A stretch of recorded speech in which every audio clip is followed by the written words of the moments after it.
A paz do Senhor, meus amados irmãos. Vamos ver agora uma mensagem do pastor Hernandes Dias Lopes, nos mostrando como ser os excepcionais pais. Uma mensagem abençoada para a edificação da sua casa, da sua família e principalmente da relação entre você e os seus filhos. Irmãos queridos, vamos abrir a palavra de Deus no livro de Jó, capítulo 1. Havia um homem na terra de Uz, cujo nome era Jó, homem íntegro e reto, temente a Deus, que se desviava do mal. Nasceram-lhe 7 filhos e 3 filhas. Possuía 7.000 ovelhas, 3.000 camelos, 500 juntas de bois e 500 jumentas. Era também muito numeroso o pessoal ao seu serviço, de maneira que este homem era o maior de todos os do Oriente. Seus filhos iam às casas uns dos outros e faziam banquetes, cada um por sua vez, e mandavam convidar as suas 3 irmãs a comerem e beberem com eles. Decorrido o turno de dias de seus banquetes, chamava Jó a seus filhos e os santificava. Levantava-se de madrugada e oferecia holocaustos segundo o número de todos eles, pois dizia: talvez tenham pecado os meus filhos e blasfemado contra Deus em seu coração. Assim o fazia Jó continuamente. Amém. Meus amados, eu quero hoje, a propósito do Dia dos Pais, trazer uma palavra para a igreja acerca deste momentoso assunto. Como sermos pais de verdade. Este homem que recebe da parte de Deus o mais elevado elogio de singularidade. E Deus afirma acerca dele ao próprio diabo acusador: observaste o meu servo Jó? Porque há ninguém na terra semelhante a ele, homem íntegro, reto, temente a Deus, que se desvia do mal. E todos vocês conhecem a história deste homem, como ele foi dura e implacavelmente provado, e como Deus permitiu que ele fosse provado, nas 3 áreas talvez mais vitais, provando ele que amava a Deus mais do que o dinheiro, mais do que a família e mais do que a si mesmo. E vocês conhecem a história desse homem, como ele é golpeado nas 5 áreas mais importantes da vida: a área financeira, a área do casamento, a área da saúde, a área dos filhos e a área das amizades. Vocês bem conhecem como Deus restaura este homem de uma maneira magnífica, dando o dobro de tudo quanto outrora possuíra. E como este homem encerra as cortinas da sua história, revelando para nós que Deus é aquele que recompensa aqueles que o honram. Mas hoje, em particular, eu gostaria de trazer à memória esclarecida de vocês um pouco sobre a vida de Jó como pai. Que lições podemos aprender deste antigo patriarca nesta área tão vital da paternidade? E eu chamo a atenção para alguns pontos. Primeiro, Jó, um pai que andou com Deus e legou aos filhos o rico exemplo de um caráter irrepreensível.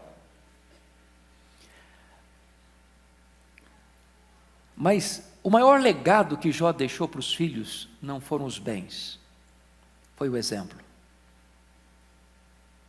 Eu acho que todos nós pais queremos o melhor para os nossos filhos.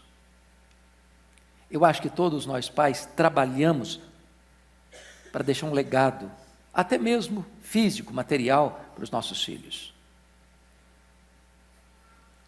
Mas, amados irmãos, muito mais importante do que coisas, nós devíamos deixar para os nossos filhos exemplo. Muito mais do que presentes, os nossos filhos precisam de presença. A maior herança que um pai pode deixar para os filhos não são propriedades, bens móveis e imóveis, mas é o legado de uma vida limpa, de um caráter irrepreensível, de uma conduta ilibada. Nós, pais, são como que espelhos para os nossos filhos. Os nossos filhos nos veem mais do que nos escutam.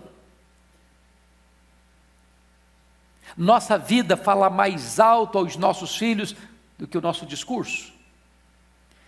E é exatamente isso que Jó vai legar para os seus filhos. Notem vocês que Jó era um homem íntegro no meio de uma geração perversa, porque a Bíblia diz que ele era um homem da terra de Uz. Quando você vai pesquisar, era uma terra idólatra, com muitos deuses, com paganismo, com muitos ídolos, com muitas crendices. E é nesse canteiro de idolatria que floresce este lírio da fidelidade a Deus, do conhecimento de Deus, da comunhão com Deus. E para nós então Jó serve de exemplo para dizer que não importa quão corrompida seja a sociedade brasileira, quão decadentes sejam os usos e costumes da sociedade brasileira, quão desviada seja a religiosidade brasileira, você e eu como pais precisamos viver uma vida irrepreensível no meio dessa geração corrupta e perversa.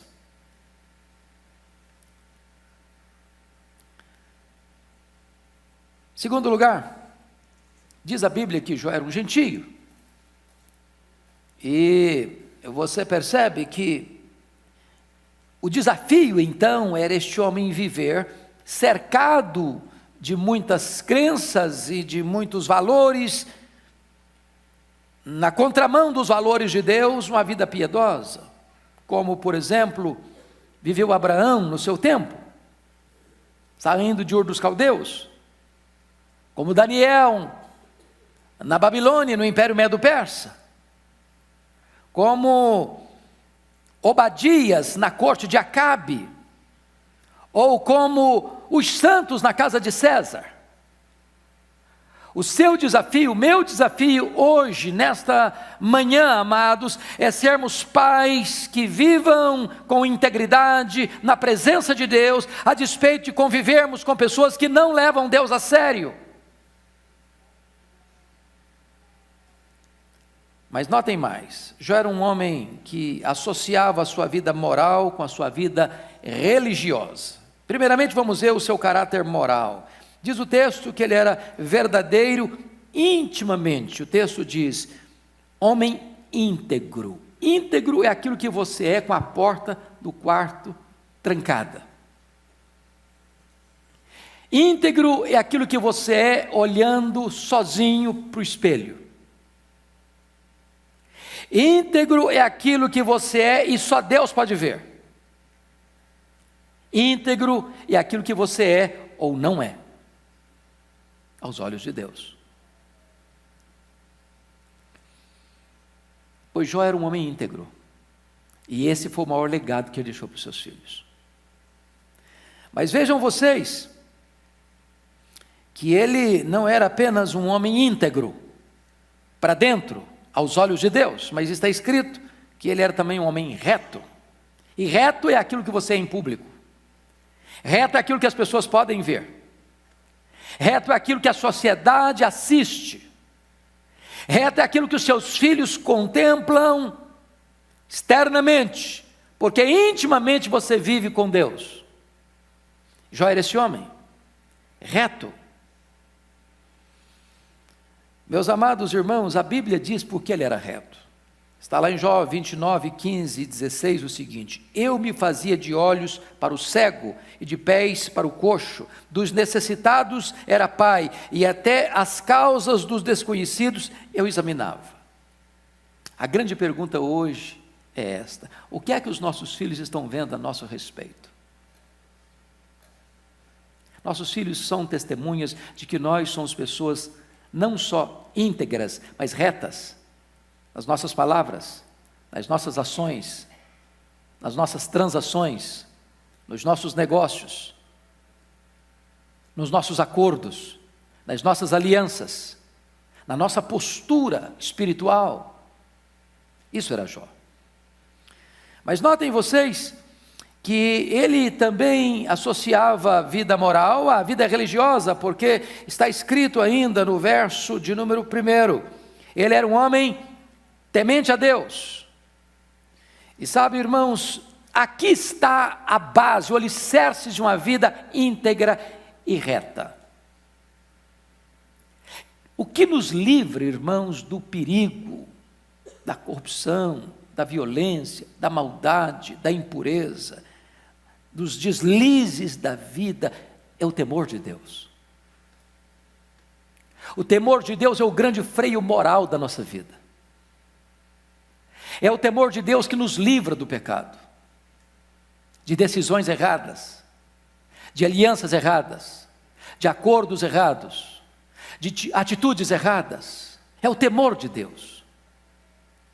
Você e eu, pai, nós pais, precisamos pedir ao próprio Deus que Ele mesmo produza em nós temor a Ele, porque é o temor de Deus que vai nos conduzir pelas veredas da justiça. Mas notem mais, este homem tinha uma postura deliberada de se afastar do mal, porque o verso 1 termina assim: e que se desviava do mal.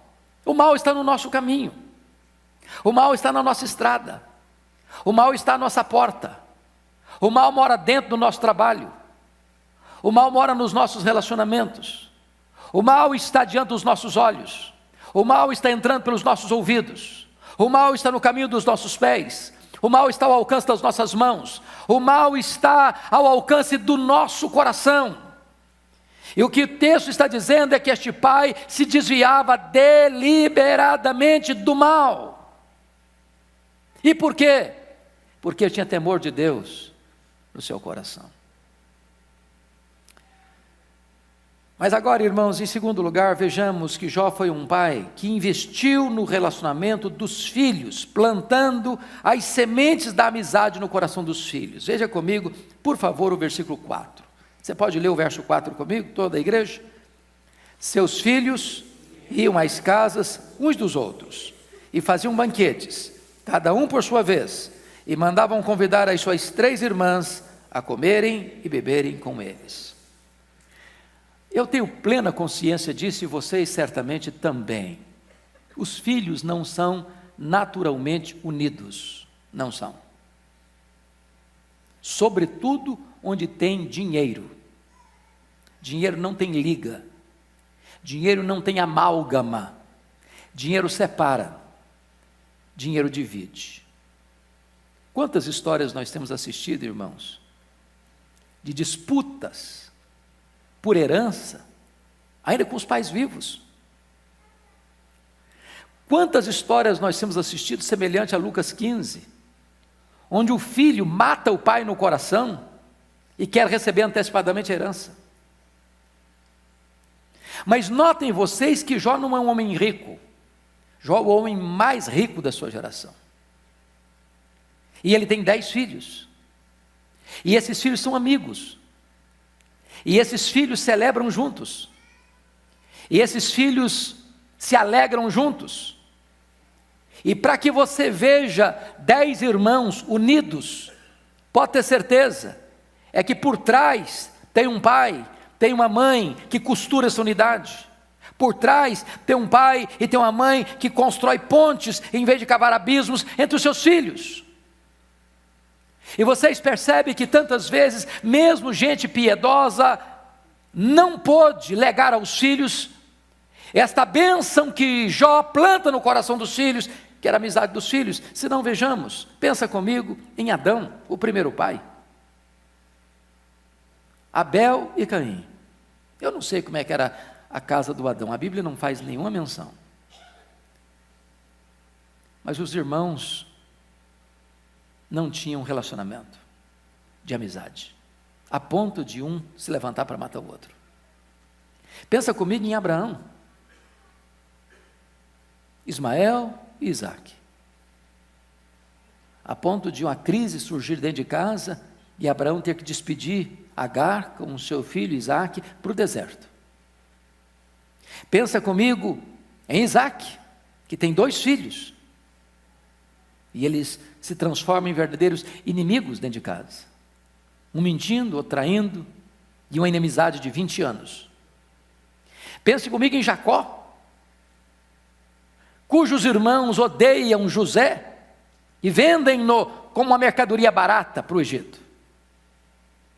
Pensem comigo em Davi, o grande rei Davi, que tem dentro da sua casa traição, estupro, orquestração, assassinato, derramamento de sangue. Irmãos amados, eu acho que aqui está um grande papel nosso como pais, investir no relacionamento dos nossos filhos.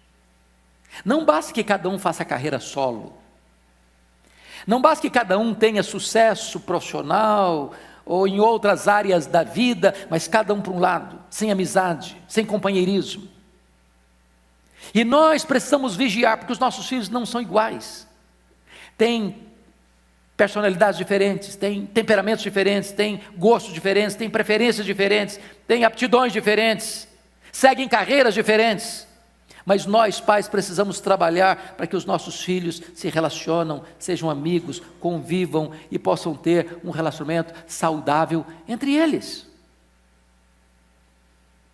Terceiro lugar, Jó, um pai que exercia plenamente o sacerdócio no seu lar. Você pode ler comigo o verso 5 agora, toda a igreja? Vamos juntos? Decorrido o turno de dias de seus banquetes, chamava Jó a seus filhos e os santificava. Levantava-se de madrugada e oferecia holocaustos, segundo o número de todos eles, pois dizia: talvez tenham pecado os meus filhos e blasfemado contra Deus em seu coração. Assim o fazia Jó continuamente. Meus amados irmãos, em primeiro lugar, Jó se preocupava com a salvação de seus filhos. Preste atenção, oferecia holocaustos. Holocausto significa, muitos deles, sobretudo, com derramamento de sangue, sacrifício de um animal em favor da expiação de pecados. Não há remissão de pecados sem derramamento de sangue. Isso aponta para nós que Jó era um pai que tinha profundo compromisso em ver os seus filhos salvos, debaixo do sangue. Amados irmãos, penso que aqui está uma lição para você e para mim, como pai, como mãe. Talvez a maior causa que deveríamos ter com Deus em relação aos nossos filhos seja esta: não adianta os nossos filhos morarem numa boa casa, terem uma boa roupa, estudarem numa boa escola, fazerem uma boa graduação, fazer uma pós, um mestrado, um doutorado, entrarem pelas portas da frente das maiores e melhores empresas, fazerem uma carreira profissional brilhante, se eles não forem salvos, se eles não estiverem debaixo do sangue. Qualquer troféu que os nossos filhos tiverem na vida, por mais honrados e aplaudidos que sejam, se os nossos filhos não estiverem debaixo do sangue, se eles não foram salvos, tudo isso é troféu de palha. Jó era um homem completamente comprometido com a salvação de seus filhos. Diferente de Eli, o sacerdote, que vem os filhos até na igreja, mas como filhos de Belial. A Bíblia nos ensina, queridos, que nós devemos transmitir para os nossos filhos aquilo que nós ouvimos dos nossos pais. E hoje, irmãos, hoje, parece-nos até que com essa disputa de mercado, com esta concorrência até no campo educacional, Parece-nos que esse interesse que os nossos filhos sejam troféus do nosso sucesso suplantou o desejo de ver os nossos filhos salvos pela graça de Deus. Esta deve ser a nossa principal causa. Segundo lugar, Jó se preocupava não apenas com a salvação dos seus filhos, Jó se preocupava também com a santificação dos seus filhos. Olha por favor aí o versículo de número 5. Ele nos mostra aí que Jó chamava a seus filhos e os santificava. De que maneira que um pai pode santificar os seus filhos? De que maneira? O apóstolo Paulo, escrevendo aos Efésios, capítulo 6, e diz: e vós, pais, não provoqueis vossos filhos a ira. A primeira coisa é não provocar os filhos a ira. E como é que um pai provoca os filhos a ira? É sendo inconsistente. O que é ser inconsistente? É exigir do filho aquilo que ele não faz. É querer que o filho seja verdadeiro quando o filho flagra mentindo. É querer que o filho seja íntegro quando o filho flagra num ato de injustiça. O que é provocar a ira? É um pai comparando um filho com outro. É um pai usando 2 pesos e 2 medidas, sendo mais complacente com um do que com o outro, favorecendo mais a um do que o outro. É exigir deles o mesmo desempenho quando poderia exigir apenas o mesmo empenho. De que maneira um pai pode santificar o seu filho? Paulo diz: criando-os na disciplina e na admoestação do Senhor. Papel nosso, e aí prestem bem atenção em Efésios 6,4, que a palavra pais aí não é mais pai e mãe, porque quando está no versículo 1, e vós filhos, vocês devem honrar pai e mãe, os vossos pais, aí a ideia é pai e mãe, mas aqui, não provocar ira e criar na disciplina e na admoestação do Senhor, pais aí é pai e marido, é pai e homem, é pai. Porque aos olhos de Deus, o ônus da criação dos filhos compete ao pai. E hoje muitos pais têm terceirizado essa responsabilidade para a esposa, para a mãe, para a escola, para a igreja, quando essa é a nossa responsabilidade. É aquilo que Josué fez: eu e a minha casa serviremos ao Senhor. Terceiro lugar, irmãos, Jó se preocupava com a vida íntima de seus filhos com Deus. Olha por favor o que ele diz aí no versículo 5 ainda. Pois dizia: talvez tenham pecado os meus filhos e blasfemado contra Deus em seu coração. Sabe o que significa isso, irmãos? Muitas vezes nós só nos preocupamos com os nossos filhos daquilo que todo mundo vê.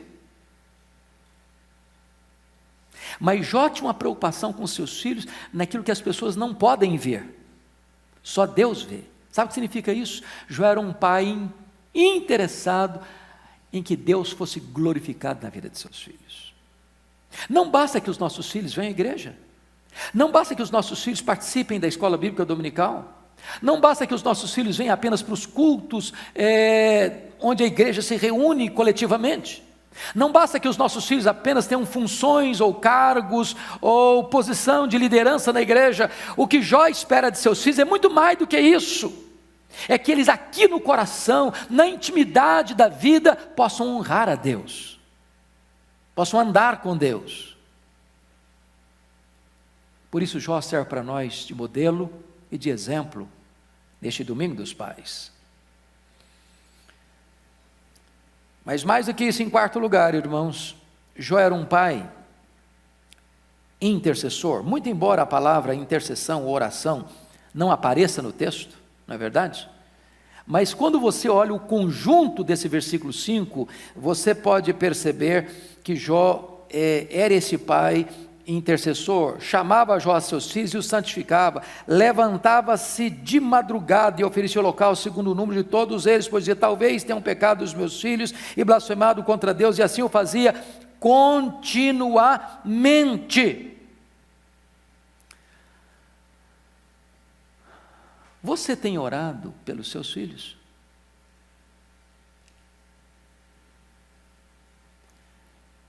Quando você coloca a causa dos seus filhos na presença de Deus, por que você ora? Que motivo leva você a orar pelos seus filhos? Essa é a grande pergunta, e se você parar para perceber, Jó não pede nenhuma coisa material para os filhos aqui. Toda a preocupação desse pai, toda a direção desse pai tem a ver com a relação desses filhos com Deus. Talvez seja a hora de falar para os filhos agora, dizer o seguinte: não cobre coisas de seus pais, mas espere de seus pais que estejam na brecha em favor da sua vida espiritual. Porque se você, filho, buscar em primeiro lugar o reino de Deus e a sua justiça, as demais coisas vão ser acrescentadas na sua vida. Amados irmãos, nós precisamos rogar a Deus que Ele reavive o nosso coração como pais, para nós orarmos mais pelos nossos filhos. Como Ana orou por Samuel, como Mônica orou por Agostinho de Hipona. Mas como é que Jó fazia isso? Diz o texto no versículo 5, que Jó fazia isso levantando-se de madrugada. E diz o verso 5, terminando lá, e o fazia continuamente. Agora pense comigo em Jó. Se ele era o homem mais rico, o que significa isso? Você conhece um rico desocupado? Quanto mais rico é um homem, mais ocupado ele é. Quanto mais rico é um homem, mais congestionada a agenda dele é. Quanto mais rico é um homem, mais compromisso ele assume. E aqui está um papel para nós, um exemplo para nós. Se você está ocupado demais, a ponto de você não ter tempo para os seus filhos, de fato você está ocupado demais. Se você está tão ocupado a ponto de não poder contactar-se com seus filhos, ligar para os seus filhos, falar com seus filhos, orar pelos seus filhos, você está ocupado demais. Jó fazia isso não ocasionalmente, Jó fazia isso continuamente. Notem vocês que ele era um homem capaz de sacrificar até mesmo o seu conforto pessoal, porque diz a Bíblia que ele se levantava de madrugada. Em outras palavras, meus filhos são minha prioridade. E eu gostaria de concluir. A Bíblia não fala, né, pastor Ival, se os meninos eram casados. Ele tinha 7 filhos, 3 filhas. O que a Bíblia diz que cada um morava na sua casa. E já para aquela época devia ser um avanço enorme. Porque na verdade a família era uma espécie de clã naquela época. Então minha impressão é que já deviam ser adultos e talvez até casados. E aqui um ponto. Nosso papel como pai não termina no dia que o filho casa, que a filha casa. Os nossos filhos se casam, eles seguem a sua vida, mas o nosso papel de intercessores, de conselheiros, não termina. Nós ainda continuaremos velando pelos nossos filhos e pelos filhos dos nossos filhos, porque este é o nosso papel de intercessores da nossa família. A minha oração é que nesta manhã do Dia dos Pais, Deus nos encoraje a imitarmos este homem, que foi um pai, segundo o coração de Deus. Pra onde eu ir?